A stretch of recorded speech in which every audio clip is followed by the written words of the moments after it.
কথা বলা আর না বলার মধ্যে পার্থক্য বলেন তো?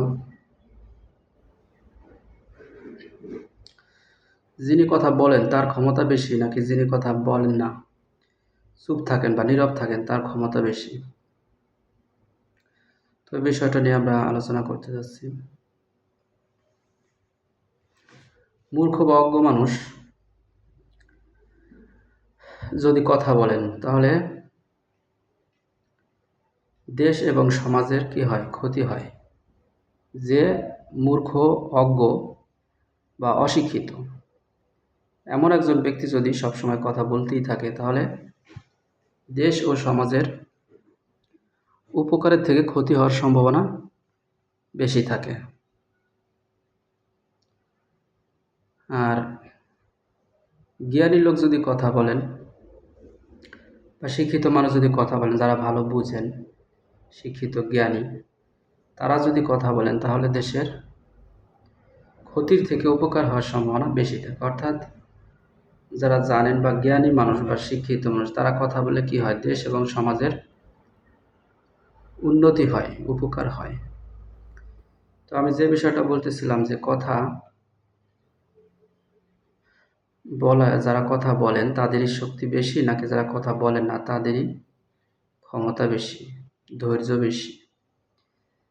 দেখেন, সাধারণ মানুষের মধ্যে যারা অপ্রয়োজনীয় কথা বলেন আর যারা অপ্রয়োজনীয় কথা বলেন না, তো আমি মনে করি এই দুই ব্যক্তির মধ্যে বা এই দুই শ্রেণীর ব্যক্তিদের মধ্যে যারা কথা বলেন না তাদেরই ধৈর্য ক্ষমতা বেশি। তো একটি দেশ এবং সমাজের উন্নতির জন্য আমি মনে করি যে অপ্রয়োজনীয় কথা যত কম বলা যায় ততই ভালো, বা অপ্রয়োজনীয় কথা না বলাই ভালো।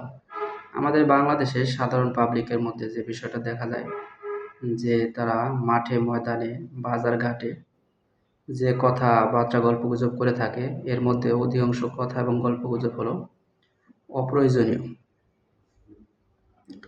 আর এই অপ্রয়োজনীয় কথা বলার কারণে দেখা যাচ্ছে যে দেশের বিভিন্ন প্রান্তে, বিভিন্ন এলাকায় ঝগড়া ফাসাদ, মারামারি, কাটাকাটি হয়ে থাকে।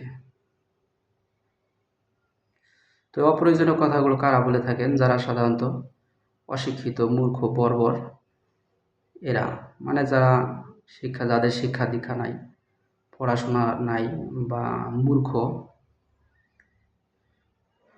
এরা সাধারণত কী করেন? এই অপ্রয়োজনীয় কথাগুলো বলে থাকেন, যার কারণে দেশে এবং সমাজে কি হয়? বিশৃঙ্খলা লেগে থাকে। এই যে বাংলাদেশে দেখা গেছে রাজনৈতিক অঙ্গনে গ্রামগঞ্জে সবসময় অস্থিরতা, বিশৃঙ্খলা লেগেই আছে।